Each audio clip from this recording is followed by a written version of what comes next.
이 누가복음 11장 29절에서 그 36절 말씀을 보면서 한 네 가지 문제를 이렇게 생각했으면 좋겠습니다.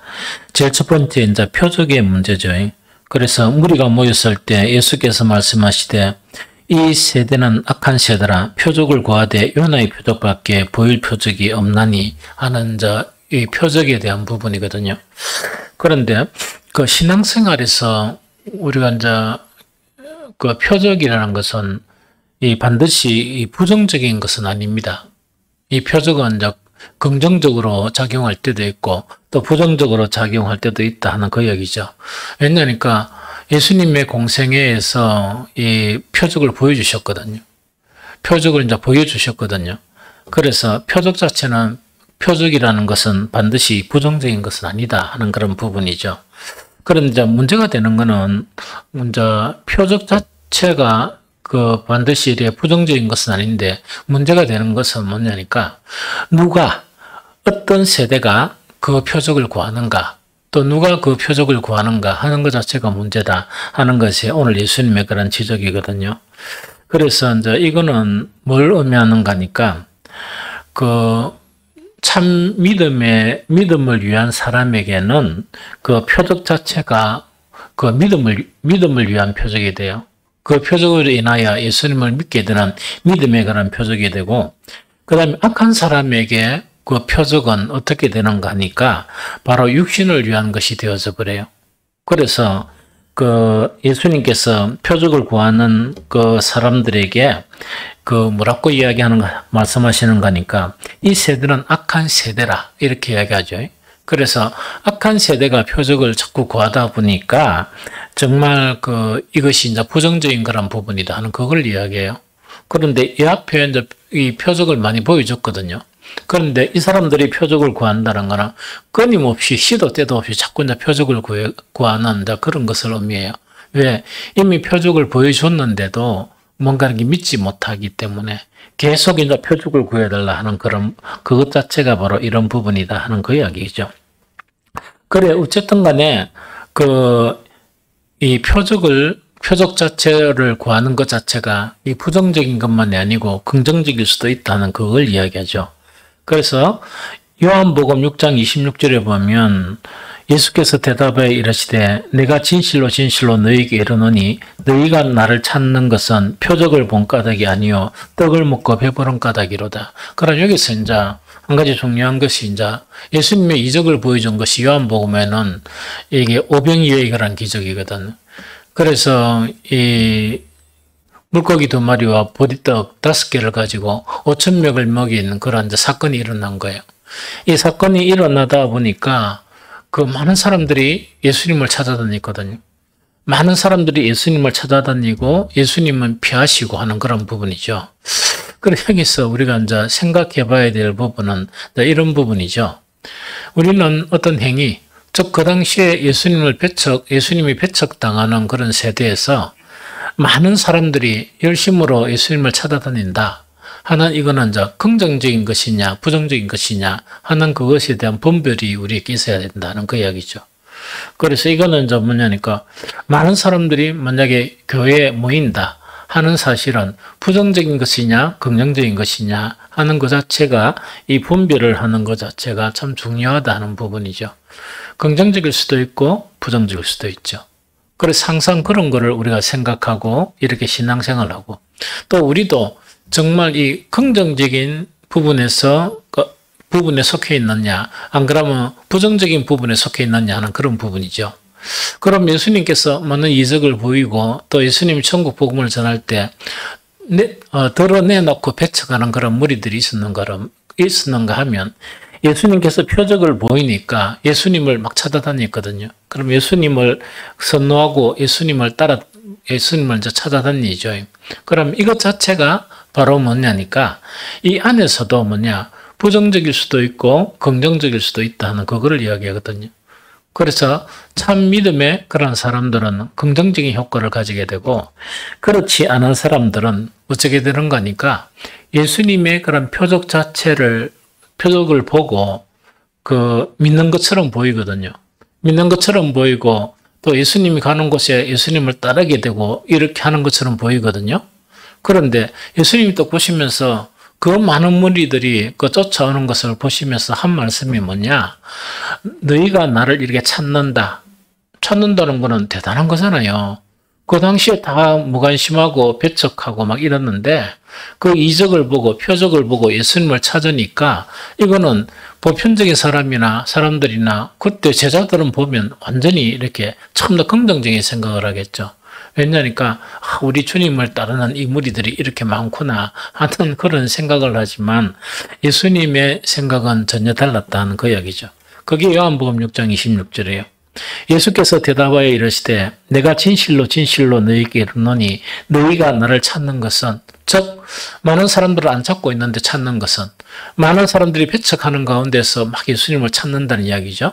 그러면 이 기적을 보고 예수님을 찾는 그 자체가 우리가 보편적으로 생각할 때는 믿음으로 간주할 수가 있다는 이야기죠. 그러나 대부분의 사람들에게는 예수님은 믿음으로 간주하지 않았다는 이야기거든요. 그게 요 말씀이에요. 요한복음 6장 26절이요. 그게 바로 악한 세대란 이야기거든요. 그래서 악한 세대, 악한 사람들에게는 표적 자체를 통해서 막 표적을 구하니까 믿음을 구하는 것 같죠. 그러나 믿음을 구하는 것이 아닐 수도 있다. 그 다음에 표적을 보고 난 다음에 예수님을 막 따라다니는 그런 행위들이 있죠. 그 행위들이 반드시 믿음이라고 이야기할 수 없다 하는 것이 우리에게 주는 그런 귀한 교훈이다 하는 그 이야기죠. 그래서 6장 26절에 이제 예수님이 그들을 질책하세요. 즉 질책한다는 것은 뭐냐? 이들이 막 예수님을 이렇게 찾는 거예요. 찾는데 너희가 대답하되 내가 진실로 진실로 너희에게 이르노니 너희가 나를 찾는 것은 표적을 본 까닭 이것도 표적이란 말이 나오죠. 이때 표적이란 것은 긍정적인 부분이에요. 긍정적인 부분이란 건 뭐냐? 표적을 받기 때문에 뭐 한다고요? 예수님을 믿는다 하는 긍정적인 부분이라. 그럼 이때 표적은 믿음과 연관된 그런 표적을 이야기하는 건데 그 표적을 본 까닭이 아니요 하는 것은 믿음을 위한 이유가 아니고 너희가 나를 찾는 까닭은 뭐라고요? 떡을 먹고 배부른 까닭이로다 하는 그거 이야기거든요. 그래서 이게 참 이렇게 좀 이렇게 신앙생활이 좀 어렵고도 좀 어렵다 하는 그런 부분이죠. 그래서 선한 사람에게 표적은 뭐냐? 바로 믿음을 위한 것이지만 악한 사람에게 표적이란 것은 그 표적을 받기 때문에 예수님을 찾죠. 막 주여 하면서 부르게 되고 막 예수님을 쫓아다니고 막 이렇게 한단 말입니다. 그런데 그것이 바로 뭔가니까 이것이 믿음의 문제가 아니고 이거는 육신에 대한 부분이다. 육신을 위한 것이다. 하는 것 자체, 먹고 배부른 까닭이로다. 이것이 예수님의 그런 결론이다 하는 그 이야기죠. 다시 이야기하면 이야기죠. 이스라엘은 선민이잖아요. 선민이다 보니까 선민의 지위에 대해서는 이스라엘 민족이면 다 인정을 하거든요. 그러고 우리가 선민이다 하는 것에 속에서 나는 선민이 아니다 이런 사람은 거의 찾아보기 힘들 만큼 다 선민이라고 스스로 주장하고 있는 그런 사람들이거든요. 그래서 이스라엘은 하나님의 선민이었고 하나님의 행하신 표적을 너무나 많이 경험을 했고 그 하나님 행하시는 그런 표적 자체를 그 자식들에게 후손들에게 계속 가르치거든요. 계속 가르치다 보니까 내가 믿는 여호와 하나님은 이런 하나님이다 하는 것 자체를 이렇게 가르치는 그런 부분이거든요.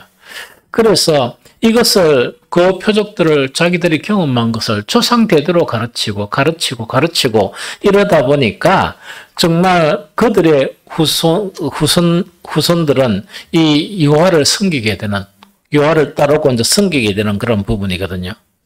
그런데 이제 여기서 이제 문제가 발생하는 거예요. 선민이라고 다 선민이냐? 이스라엘이라고 다 이스라엘이냐 하는 것이 성경에서 관점이고 주님이 보시는 그런 관점이다 하는 그거를 이야기하거든요. 그래서 이런 부분 자체를 우리가 매우 조심해야 된다 하는 그거를 지금 우리에게 가르쳐주고 있습니다. 그런데 이제 문제가 뭐냐니까 선민이다 보니까 당연히 그 어떤 생활을 해야 됩니까? 율법 생활은 오늘 말씀 생활이에요. 말씀 생활도 하고 그 다음에 제사, 예배도 드리고 또 뿐만 아니고 그들은 또 뭘 하냐 기도도 드리고 하는 그런 뭐죠. 율법 생활, 율법도 가까이 하고 그 다음에 뭐라고요? 제사를 계속 드리고 하니까 예배 생활 하는 거죠. 막 예배 생활 막 이렇게 잘하는 거예요. 하고, 그 다음에 기도 생활 하느냐, 안 하냐? 기도 생활 한다는 이야기거든요. 그러면 일떡 하다 보니까 우리의 눈에는 뭡니까? 이걸 갖다 열심히 잘 하다 보니까 대단한 그리스도인이다. 그죠? 아이고, 이거 대단한 그리스도인이다 하는 것 자체를 우리 사람의 눈에는 인정을 하게 되잖아요. 그런데 문제는 그것뿐만 아니고 그들이 또 경건도 있어요. 경건도 막 추구를 하거든. 그래서 이들은 율법도 있었고, 또 율법이라는 거는 그 하나님 말씀 이걸 갖다가 이렇게 늘 가까이 하고 있었고, 그것뿐만 아니고 예배도 있었고 제사도 있었던 건 예배고, 그것뿐만 아니고 그들은 기도 생활도 계속했다는 이야기는, 기도 생활도 하고 경건하려고 막 이렇게 노력을 하거든요. 그래서 사람들에게 경건한 모습을 보이려고 의식적으로도 막 노력을 하고 이랬단 말입니다. 그러면 이 정도 됐으면 신앙생활이 아니냐, 이 정도 됐으면 그 하나님의 선민이고 믿음의 그런 백성들이 아니냐 하는 그것 자체가, 그것이 이제 우리 사람의 그런 판단이죠. 그런데 그들의 율법도, 그들의 제사도, 그들의 기도도, 그들의 경건도 무엇을 위한 것인가? 이거는 육신을 위한 것이거든. 그것이 이스라엘의 문제였다는 그 이야기죠. 그러면 우리도 마찬가지예요. 우리도 그리스도인이라는 것은 정말 어떤 복음을 듣거나 이적적인 그런 체험을 하거나 이래서 우리 그리스도인이 되었거든요. 이 그리스도인이 되었는데 정말 어떤 복음을 통해서나 안 그러면 어떤 이적을 통해서나 여러 가지 그런 것들을 통해서 참 믿음이 형성되는 경우가 있고, 그 다음에 거짓 믿음이 형성되는 경우도 있다 하는 것 자체가 오늘 우리에게 가르쳐주는 그런 부분이다 하는 거 이야기죠. 그래서 그 제자들도 마찬가지예요. 이런 이적과 정말 이 기적을 보다 보니까 그들은 고백을 해요. 고백을 하는데 어떤 고백을 하는 거니까, 주는 그리스도시요 하나님의 아들이십니다 하는 고백을 하는 거예요. 그래서 막 모든 것을 버리고 이 주님을 쫓아가요. 그러면 이거는 뭔가니까 오늘날 보면 이 특급이거든요. 그래도 우리는 모든 걸 버리고 쫓아온 사람 아니잖아요. 우리는 가정도 있고 자식도 있고 그다음에 직업도 있고 다 가지고 쫓아가잖아요. 그런데 이들은 모든 걸 탁 버리고 주님을 쫓아단 말입니다. 그럼 주님이 가시는 곳마다 가고 이러니까 이들은 뭔가니까 우리한테 비하면 엘리트 믿음이라고 생각할 수 있죠. 사실은 그렇죠. 그러나 예수님이 보시는 관점은 그렇지 않았어요. 예수님이 보시는 관점은 그렇지 않았거든요. 그래서 계속적으로 부정적인 이렇게 이야기를 그 사도된 그 제자들에게 이렇게 가르쳐줘요. 그러면서 예수님은 이제 뭘 하시는 거니까, 그런 이적을 보고 예수님을 쫓았잖아요. 아까 요한복음 6장에도 마찬가지요. 어병이의 기적을 보고 예수님을 쫓았거든요. 예수님을 쫓는 그 사람들에게 그 예수님은 뭘 하는가 하니까 훈련을 시키는 거예요. 참 그리스도인에 그런 훈련을 시키는 거예요. 훈련을 시키는데 이제 성경을 보면 대반 눈에 확 들어오죠. 뭔가 있긴 누가 컸냐 하는 사람에서 이렇게 겸손과 낮은 사람의 훈련을 시켜요. 근데 이게 이제 참 신앙이라는 이야기죠. 그래서 누가 더 컸냐 하면서 그 제자들이 계속 다투고 심지어 예수님께서 고난 당하시는 것을 이야기하는 그 마당 속에서도 뭔가니까 누가 더 컸냐 하는 그 자체가 이제 저끼리 시비가 붙고 이러거든요. 그래서 그 성경의 전체를 보게 되면 뭐냐, 예수님이 그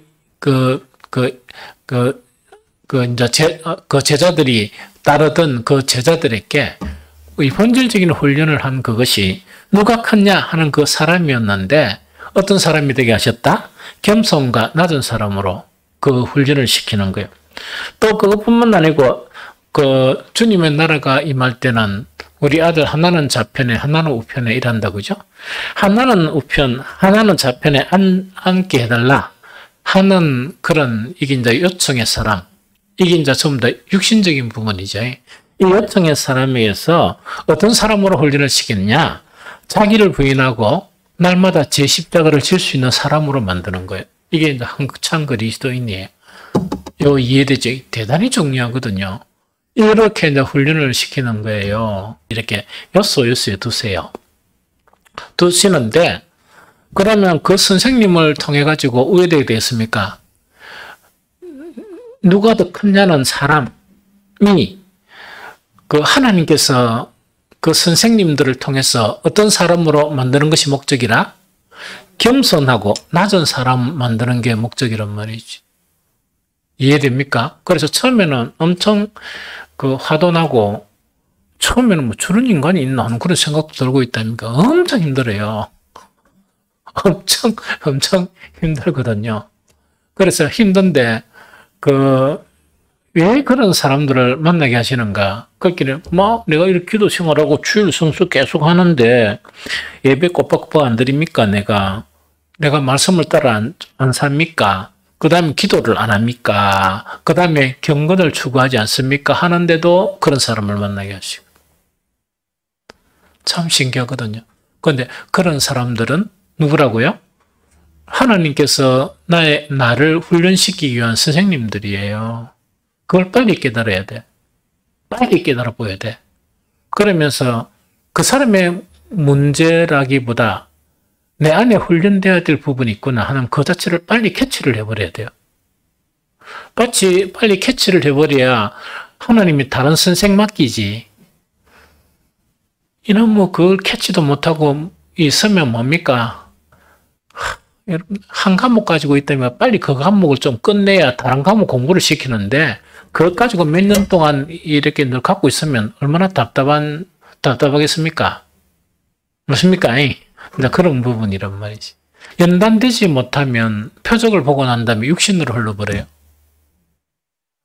그거는 그리스도인이 될 수가 없습니다. 그러면 이스라엘 같은 선민밖에 못 됩니다. 그 다음에 내 좌우편에 되게 해달라 하는 이제 명예욕이 펄펄 넘치는 그런 사람에게서 뭐라고요? 매일매일의 삶 속에서 나 자신을 부인해 나가는 것이 영광으로 느껴지는 거라. 너무 대단하죠. 그것뿐만 아니고 나에게 주어진 그런 십자가 자체를 겸허히 이렇게 지고 가는 것 자체, 이것이 예수님과 동행하는 것으로 보이는 것, 이런 사람으로 바뀐다는 그 이야기입니다. 그 다음에 바뀌는 게 엄청 많죠. 또 뭐라고? 보는 것으로 살아왔던 사람에게서 어떤 것으로? 보이지 않는 것으로 사는 그 사람이 되는 거예요. 그러다 보니까 의외대 처음에는 그게 좀 어렵죠. 근데 온통 보이는 건데, 온통 보이는 거란 말이야. 그런데 보이는 것 속에서 보이지 않는 것으로 살아가야 돼. 그런데 이거는 이제 잘못하면 이런 경우도 있습니다. 회사 일을 할 때 예언이가 만약에 지금 일을 하잖아. 일을 또 하는데 그 일을 하면은 그 일의 원리나 기법이나 거기에 집중해야 됩니까? 안 그러면 예언이가 그걸 딱 보면서 나는 이 집중하네. 주님 오셔서 이래 버린다. 이러면 그러면서 예언이가 있다가 목사님, 나는 큰일이에요. 왜? 일을 하면서 주님이 생각이 안 나요. 나도 생각 안 나. 그때는.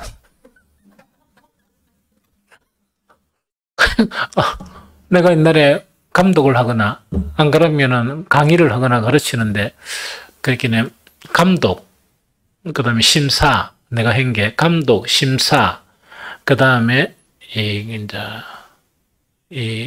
지도, 하나는 강의가 있어요. 그 중에 가장 쉬운 게 뭔 줄 압니까? 감독이 가장 쉬워. 칼자루 쥐고 있으니까.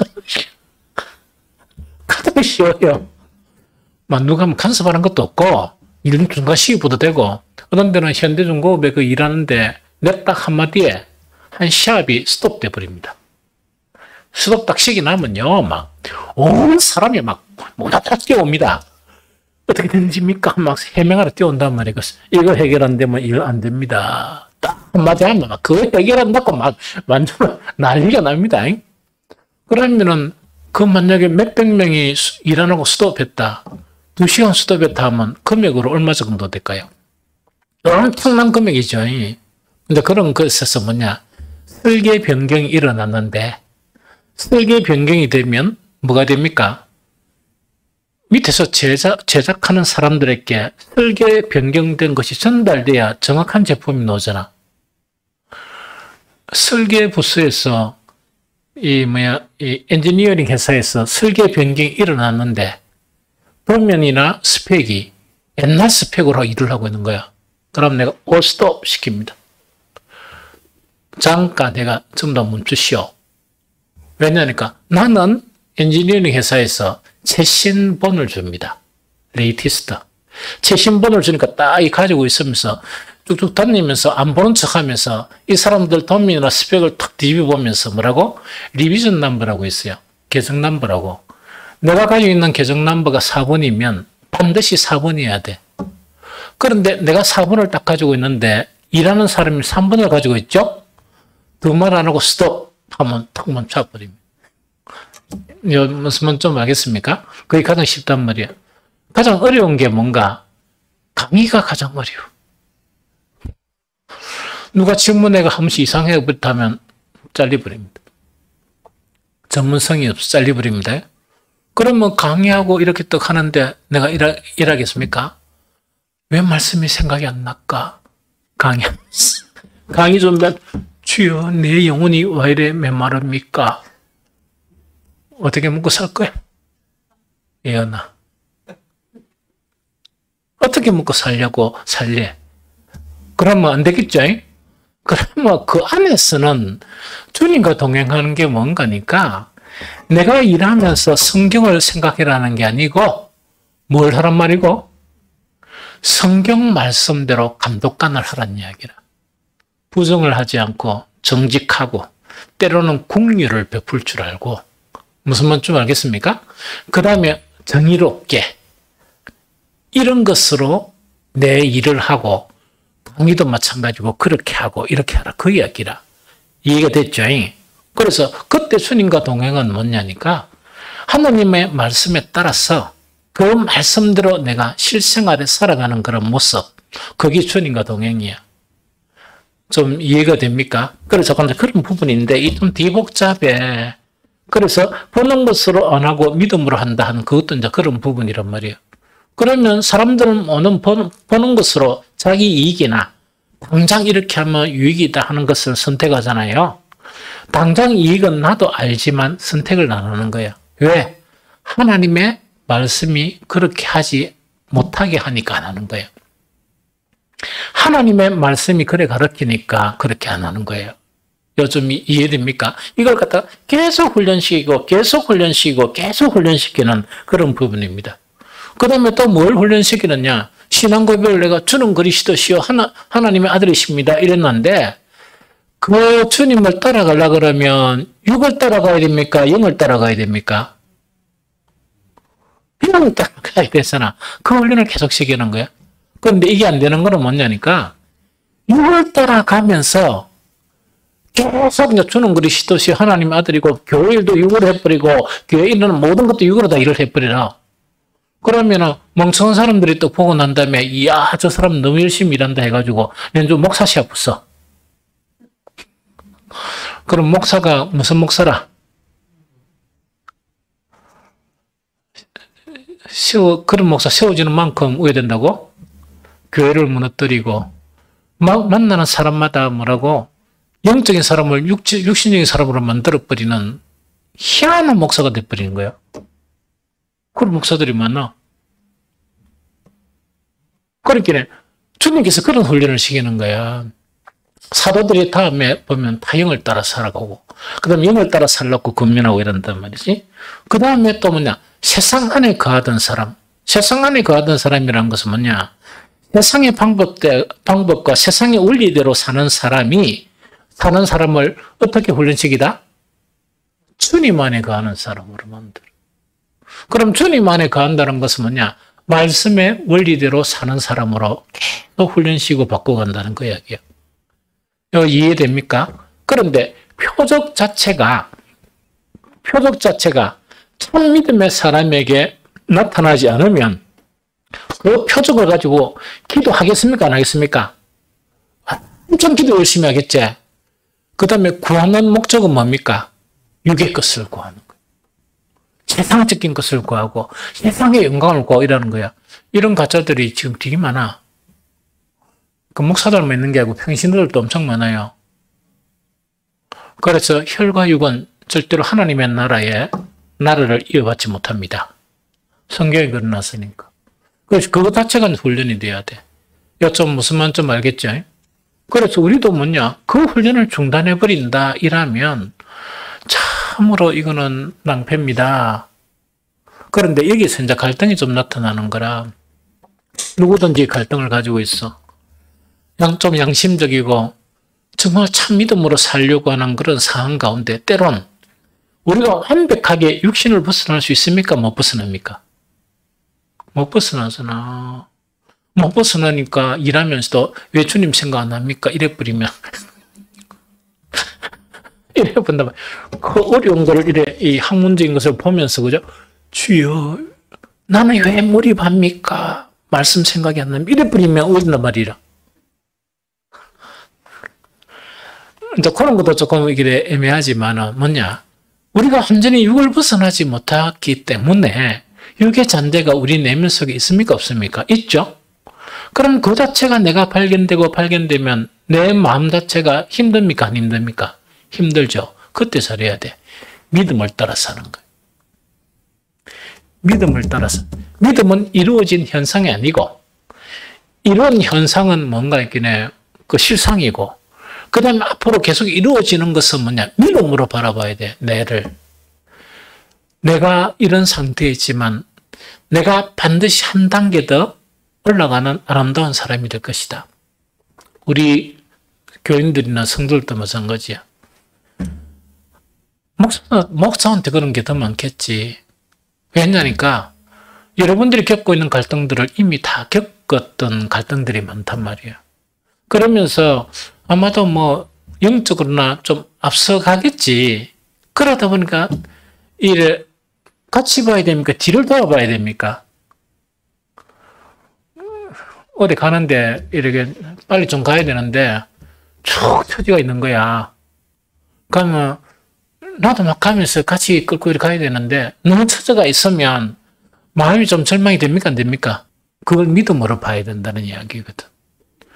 그래서 참으로 육신적으로 보는 거하고 믿음으로 보는 거는 차이가 많이 납니다. 포기는 할 수가 없지, 아무도. 아무도 포기해서는 안 되지. 내 자신도 포기해서는 안 되고 그렇단 말이지. 이 무슨 말인지 좀 알겠습니까? 그래서 믿음의 길이라는 것 자체는 뭐라고요? 참으로 이렇게 보이는 현상이 아니다.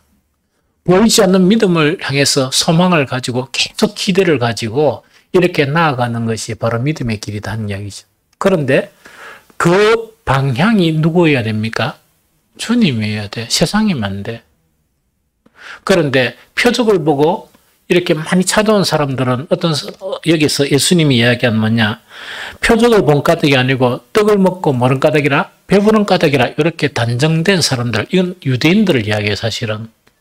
유대인들 전체를 이야기하는 건 아니지. 유대인의 남은 자들은 이렇지는 않아요. 그러나 대다수의 유대인들은 뭐라고?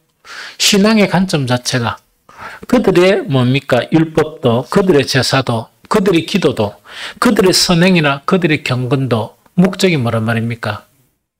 예수님 말 먹고 배부른 거, 육신을 향해서 가는 거라.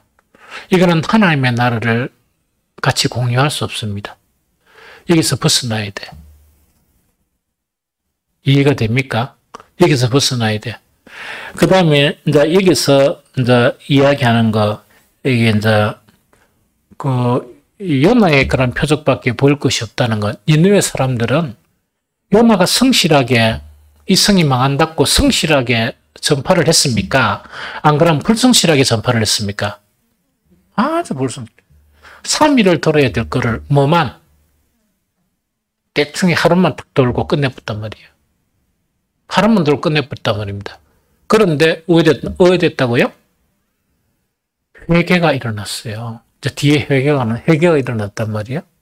그런데 이 당시의 사람은 정말 요나보다 큰 하나님의 아들 그리스도가 오셨는데도, 그 다음에 숱한 이적을 보여주셨는데도, 요나는 하나도 보여주지 못한 것을 주님은 보여주셨는데도 뭐가 안 일어났다? 회개가 안 일어나는 거예요. 무슨 말인지 좀 알겠죠? 그래서 왜 일어나지 않는 거니까 목표가 다른 거야. 목표가 다른 거야. 회개라는 거는 뭐냐? 육신적인 것을 이렇게 청산을 하고 영적인 부분으로 돌아서는 걸 이야기하죠. 이거는 회개가 없는 것은 뭐냐니까 계속 표적을 구하는 것은 뭐를 더 강화시키겠다? 육신적인 것을 더 강화시키겠다는 그런 의도라. 그러다 보니까 이 사람들은 아주 부정적인 그런 부분이 형성이 되어졌다는 그 이야기입니다. 좀 이해가 되죠. 그래서 오늘 이거는 참 우리에게 중요하고 중요하다 하는 그걸 이야기합니다. 두 번째, 이제 지혜의 문제예요. 이 여왕 이름이 시바예요? 시바지? 솔로몬과 시바, 스바인가 시바인가 이 발음을 정확하게 모르겠는데 지혜도 두 가지로 나눌 수 있습니다. 무슨 말 알겠죠? 그래서 이거를 갖다가 분별하지 못하면 참 여러분 문제가 많이 생겨요. 악한 자의 지혜는 어떤 형태로 나타납니까? 세상을 잘 사는 비법에 형통한 사람이야. 어떻게 하면 세상을 잘 살아갈 수 있느냐? 그 비법에 형통하거나 혹은 무엇에 밝은 사람? 지리에 밝은 사람이야. 지혜는 뭐냐? 세상을 잘 사는 비법에 형통한 사람이야. 그 다음에 지리에 무척 밝은 사람이에요. 이런 사람을 갖다가 악한 자의 그런 지혜라고 그러는데, 선한 자의 지혜라는 것은 뭘 이야기합니까? 그거는 이제 성경에 말하는 그런 지혜를 이야기합니다. 그러면 성경을 아는 지혜는 어떤 것이 성경을 아는 지혜라? 이거는 에베소서 1장 17절 19절을 읽어보면 돼요. 에베소서 1장 17절 19절. 같이 읽어봅니다. 시작. 우리 주 예수 그리스도의 하나님 영광의 아버지께서 지혜와 계시의 영을 너희에게 주사 하나님을 알게 하시고 너희 마음의 눈을 밝히사 그의 부르심의 소망이 무엇이며 성도 안에서 그 기업의 영광의 풍성함이 무엇이며 그의 힘의 위력으로 역사하심을 따라 믿는 우리에게 베푸시는 능력의 지극히 크심이 어떠한 것을 너희로 알게 하시기를 구하노라. 요게 뭐냐니까 성경에서 이야기하는 그런 지혜입니다. 이해됩니까? 성경에서 이야기하는 지혜라. 그럼 이거는 이제 뭔가니까 오늘 누가복음 11장에서 뭐냐? 이 이방 여왕이 누구를 심판한다? 이스라엘을 심판한단 말이에요. 이스라엘 심판한다는 것은 멀리만 가니까 이방에 있으면서도 그 여왕이라 그러면 가질 거 다 가졌잖아. 그런데도 그 먼 길을 뭘 들으려고? 솔로몬의 지혜를 들으려고 왔다는 이야기거든. 그러나 이 지혜로워야 될 이스라엘 그런 선민 자체는 뭐라고요? 이거는 어떤 지혜만 있는 거니까 세상을 잘 사는 비법, 심지어 율법도 바꿔버리고 그 다음에 그 메시아 사상 자체를 뭐냐니까 육신의 그런 메시아로 바꿔버리는 거야. 참 대단하다, 그죠? 그래서 정말 이방 여인이 너희들을 심판한다 하는 내용이 이제 그런 내용이다 하는 그 이야기거죠. 그래서 우리는 우리가 가져야 될 지혜, 성경에서 이야기하는 그런 지혜는 뭐냐니까 바로 지혜와 계시의 영, 저 영을 주셔가지고 누구를 알게 하는? 하나님을 알게 하는, 이 무슨 말 좀 알겠죠? 하나님을 알게 하는 이것 자체가 바로 뭐라고요? 정말 하나님이 주시는 그런 지혜다 하는 그 이야기거든요. 참된 그런 지혜다 하는 그것 자체가 우리에게 이야기하는 그런 부분이다 하는 그 이야기입니다. 이거 좀 이해됩니까? 그러면은 하나님을 아는 지혜가 형성이 되죠? 하나님을 아는 지혜가 형성이 되면 증거가 어떻게 나타날까? 어떤 증거가 나타날까? 하나님을 알게 되는, 이제 하나님을, 이제 지혜를 통해서 하나님을 알게 되죠? 주님을 알게 되죠? 알게 되면 우리에게 어떤 변화나 어떤 일들이 나타날까? 하나님을 이제 계속 알게 되면 제일 첫 번째 나타나는 게 뭐가 나타나는 거니까 그 평강이 임합니다. 평강이 임하고 은혜가 임해요. 이거는 그 베드로후서에 나타나 있습니다. 몇 번 그 설교를 했죠. 베드로서 1장 2절 하나님과 우리 주 예수 그리스도를 알므로 은혜와 평강이 더욱 많아지게 돼요. 이해됩니까? 그래서 딱 나타나는 현상이 좀 그래요. 그런데 이 평강 자체가 늘 떠나지 않고 있을까? 한 번씩은 좀 힘들까? 그렇지. 그 힘든 일을 만나면 좀 힘들어지고, 또 심지어 이제 그 영을 추구하는 사람은 뭐냐니까, 막 영을 추구하는데 이게 뭔가 형통한 게 한 번씩 없어요. 이거는 이제 뭐냐니까,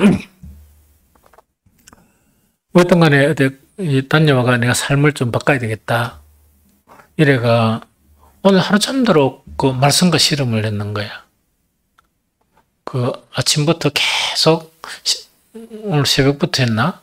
이래가 또 밥 잠깐 먹고 나가 말씀들 했는데 하루 종일 이렇게 씨름을 했는데 얻은 게 아무것도 없었던 거야. 그러니까 평소에 새벽에 이렇게 말씀 묵상하면 그 순간에 막 이렇게 무슨 뭐라노 감미롭고 영혼을 감사하는 그런 것이 짧은 시간에도 있었는데 하루 씨름하고 또 하루 종일 씨름하고 이랬는데 그런 것이 없었던 거예요, 사실은. 그럼 그런 것이 없는 경우도 있다 하는 그 이야기입니다. 그러면 목사에게 그런 것이 좀 없는 하루는 정말 이렇게 이 사막길을 걷는 것처럼 그런 느낌이에요. 사막길을 걷는 느낌, 그런 느낌이라. 그래서 이래 씨름하다가 저래 씨름하다가 내가 이제 뭘 했는가 하니까 재미나는 건 안 보자 해가지고 메일을 여러 번 한 거야. 재미나는 게 뭐겠어? 재미나는 거는 이상하게 해석한 말씀을 한번 볼까? 쫙 열어봤단 말이에요. 또 열어보고 난 다음에 큰 위안을 받았어요.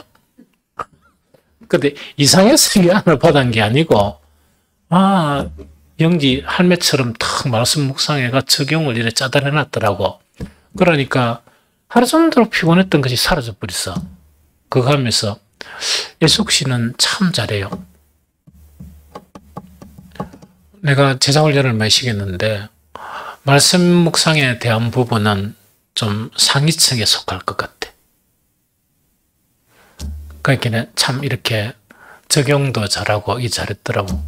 그러다 보니까 힘든 가운데서 좀 웃고 막 이러라고 했거든. 재밌다 이런 거 있답니까? 왜 동문서답 하는 거 있다. 그거 좀 구경하려고 했는데 딱 보니까 너무 이렇게 잘하고 있으니까 참 이 위안을 받았어요. 마음에.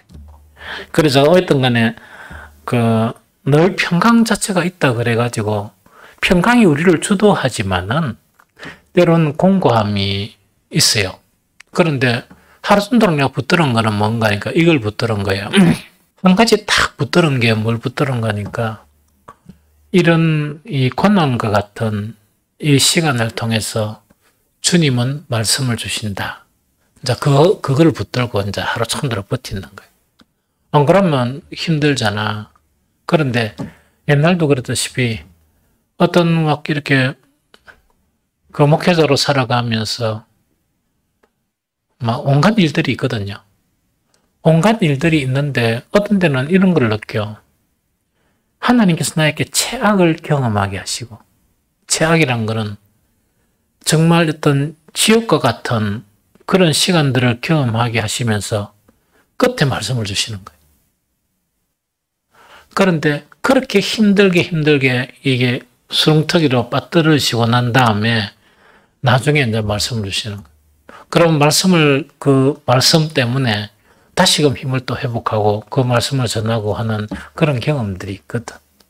그래서 이제 우리가 주님을 알므로 평강이 우리를 지배하지만, 은혜와 평강이 지배하지만, 때로는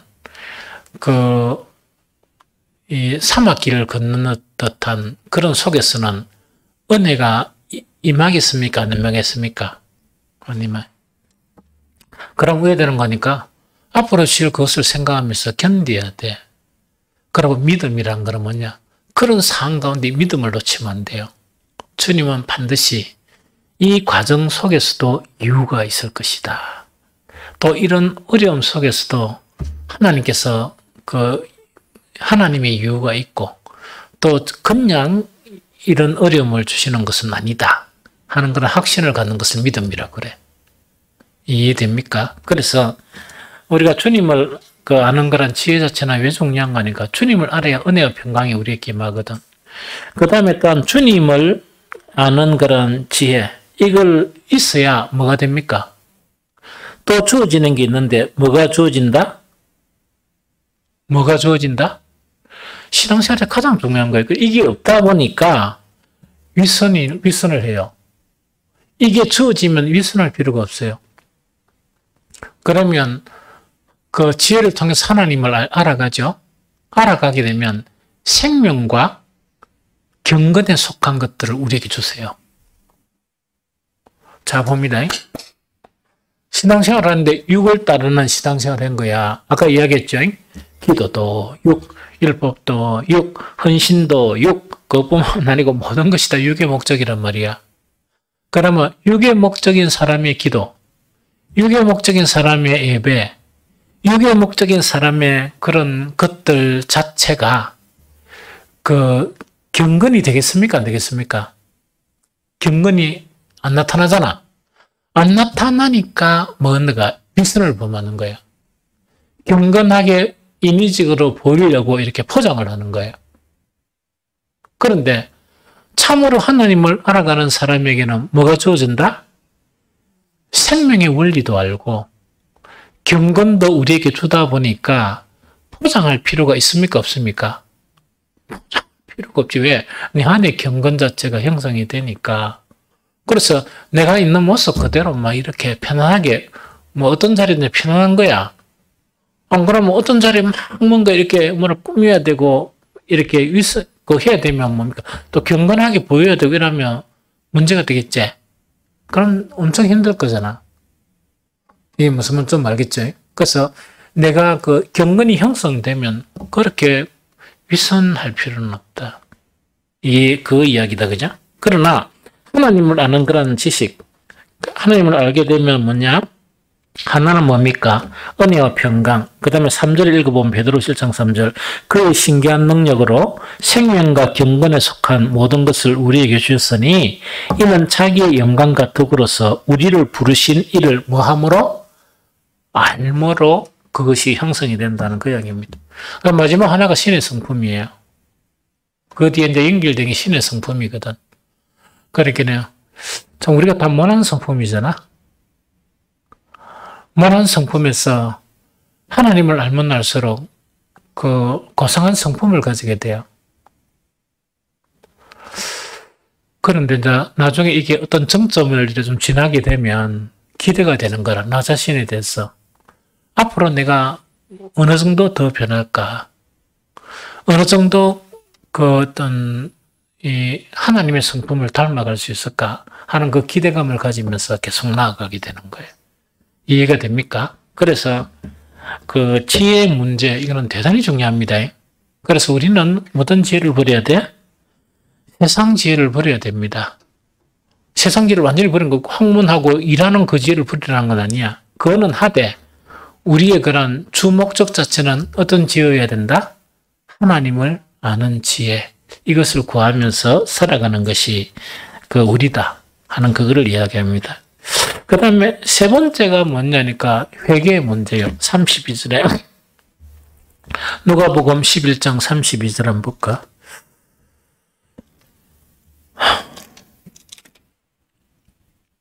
11장 32절. 자, 읽어봅니다. 시작. 심판 때 니느웨 사람들이 일어나 이 세대 사람들을 정죄하리니 이는 그들이 요나의 전도를 듣고 회개하였음이거니와 요나보다 더 큰 이가 여기 있느니라 하는 그 이야기죠.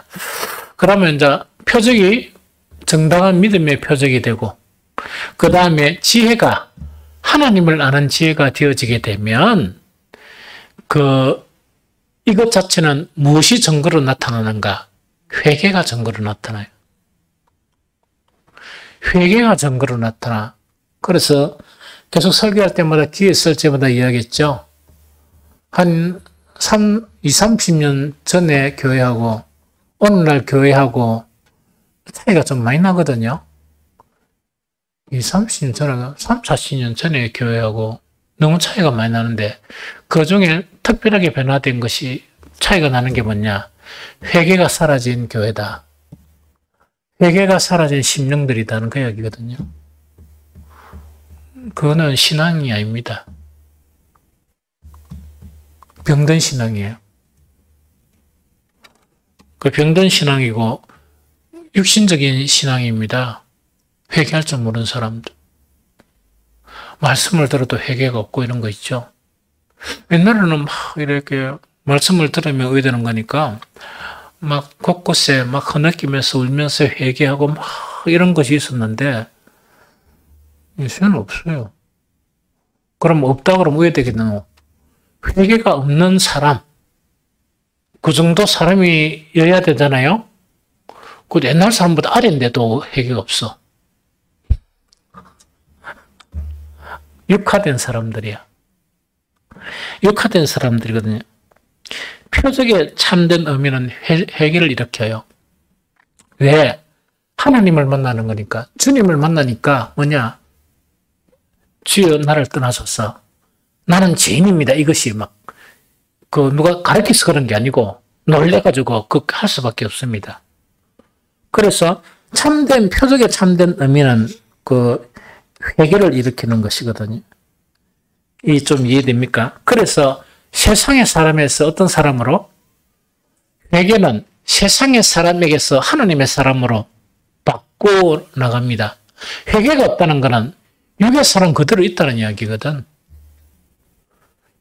사람의 자식으로 그대로 있다는 이야기, 하나님의 자녀가 되어야 되는데 그대로 있다는 이야기거든요. 그리고 회개는 참 의미의 표적과 지혜가 없으면 회개하기가 너무 힘듭니다. 회개하기가 너무 힘들거든요. 왜냐니까 그 사람 속에 충만해 있는 것이 육신을 향한 마음이거든. 육신을 향한 마음은요, 절대로 회개가 없습니다. 그리고 기도나 모든 신앙의 뭡니까? 육신의 영광의 도구로 삼기 때문에 회개가 필요 없잖아. 회개가 필요 없고 뭐만 있습니까? 육신의 영광을 좀 더 많이 받게 되면 뭐 된다고? 아무 의미 없는 감사 헌금이나 이런 거 있죠. 하나님 안 받으시는 그런 것만 찔끔찔끔 일하면서 살아간단 말이야. 이해됩니까? 그래서 이 회개는 꼭 이렇게 울면서 기도하고로 해결하는 게 아니고 정말 하나님 말씀 앞에 설 때마다 내 자신을 성찰하면서 버려야 될 것은 버리려고 엄청 애를 쓰는. 그래서 아침에 여러분들 묵상하면서 지금 큐티 하는 거 대체적으로 요새 내가 좀 좋게 느끼는 거는 뭐냐? 적용을 잘해. 적용을 잘한다는 것은 뭐냐? 자기의 모습을 바꾸려고 노력하고 버리려고 노력하는 이거 있다 보니까 참 마음이 좋아요. 참 마음이 좋아. 그거는 잘하고 있다는 이야기거든. 이 무슨 좀 알겠죠? 그러면 계속 바뀌어 간다는 이야기거든. 그럼 앞으로 어떻게 바뀔 것인가 하는 것에 대한 그런 기대가 되는 부분. 그래서 회개는 그만큼 중요한 것이다. 감사도 뭔가니까 허위 감사가 있고 참 감사가 있습니다.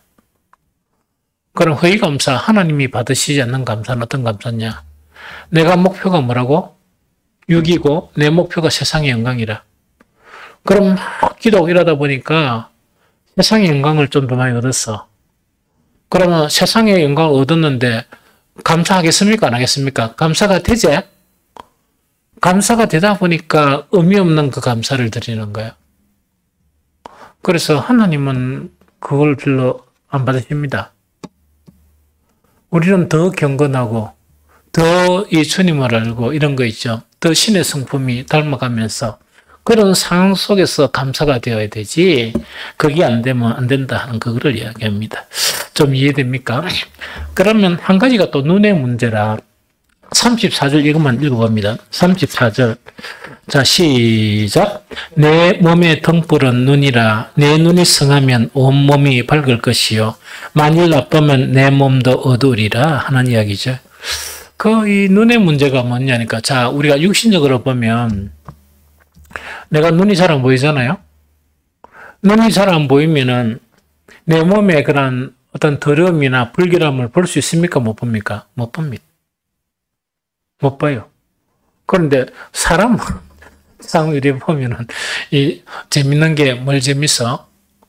이따 보면 다른 사람 그런 다 보이지만 어떤 얼굴만 안 보일까? 그 지 얼굴만 안 보이는데 그 이런 사람 이럴 때 되면 되게 우습잖아요. 그럼 그때는 좀 이야기를 해줘야 돼. 쿡 집었든지 이야기를 해줘야 돼. 그래서 그 눈이 나쁘게 되면 잘 안 보여요. 눈이 나쁘면 내 상태를 보지를 못하는 거예요. 그래서 눈은 대단히 중요해요. 그런데 이 눈도 내 몸의 상태를 모른다입니까? 내 사람의 상태도 뭐냐? 이 마음의 눈이 어두워지면 그 육신의 그런 관점 때문에 그 영안이 어두워지게 되면 내 영적인 상태를 몰라요. 참 이거는 대단히 힘든 그런 사람이야. 그래서 그 신앙에서 가장 중요한 변화, 가치 있는 변화는 뭐냐? 자기 성찰을 할 수 있는 영안을 가지는 거예요. 이거는 대단히 값지고 대단히 귀한 겁니다. 그러기는 어떤 사건을 통해서나 어떤 주어진 그런 시간을 통해서 무엇을 볼 수 있게 한다? 자기 자신을 볼 수 있는 사람이면 대단히 이게 뭡니까? 영적으로 대단히 좋은 사람이라. 이 무슨 말인지 좀 알겠죠? 그런데 대부분 다 보지를 못해요. 그러면 영적인 눈을 어둡게 하는 여러 가지 요소들 중에서 한 가지만 딱 이야기하면 뭘까? 뭐라고?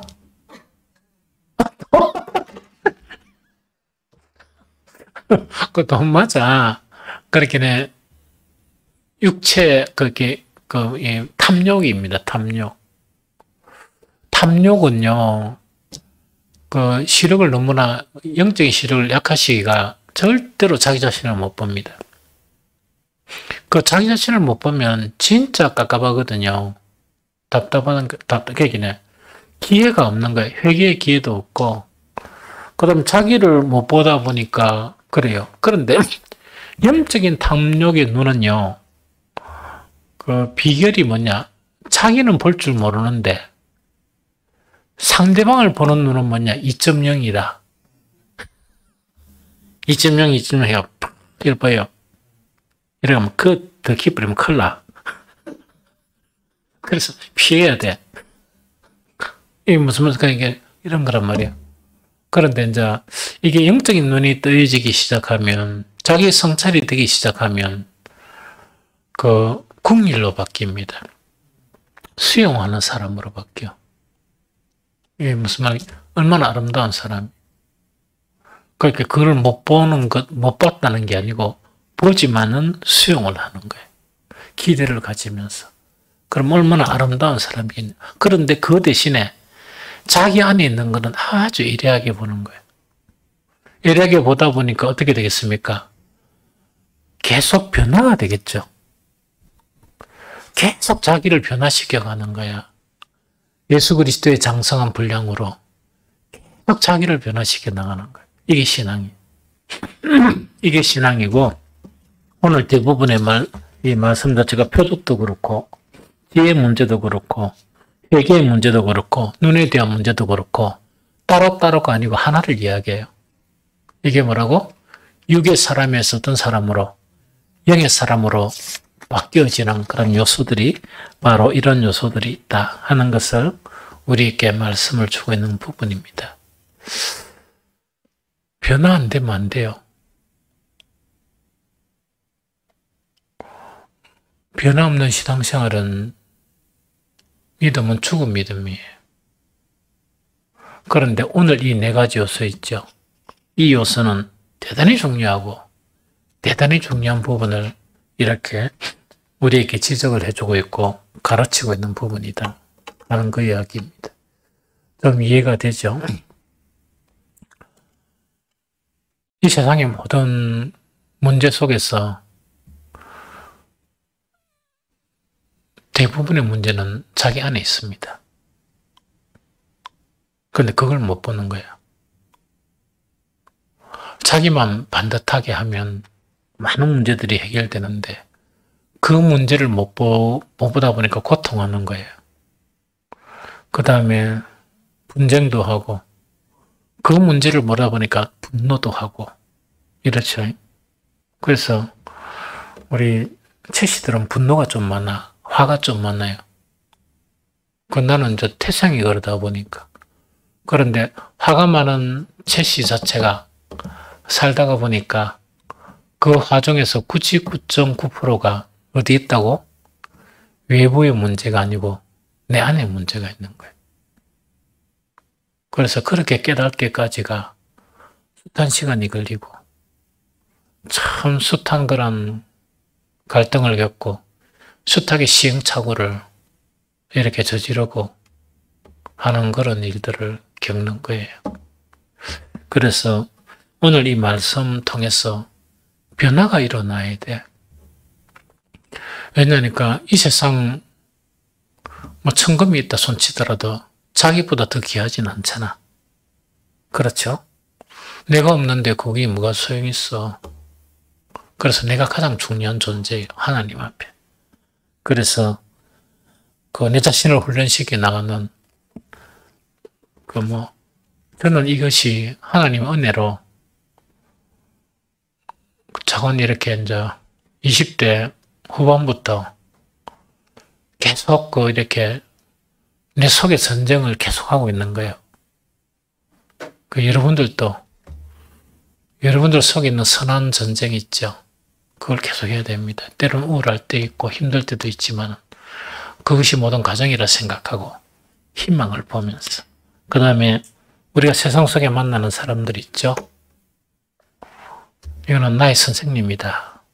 하나님이 주신 나의 선생님이다 하면서 그 사람들을 통해서 나의 허물이나 나의 못한 것을 발견할 줄 알고 또 진정으로 그 사람을 위해서 기도하다 보면 나를 통해서 그 사람이 구원받을 기회가 형성이 됩니다. 그래서 그걸 좀 잘해야 돼. 그런데 내를 보는 것은 무엇을 통해서 봐야 돼? 말씀을 통해서 봐야 돼. 그래서 늘 말씀을 가까이 하지 않으면 안 돼. 그래서 우리 젊은 청, 그래도 잘하고 있어요. 잘하고 있는데 조금 더 자주 이렇게 말씀을 묵상하고 이런 게 좋아. 또 잘 안 돼도 처음부터 잘 되는 경우가 어디 있어요. 그래서 잘 안 돼도 또 연습하고 하면은 앞으로 깜짝 놀랄 사람들이 될 거야.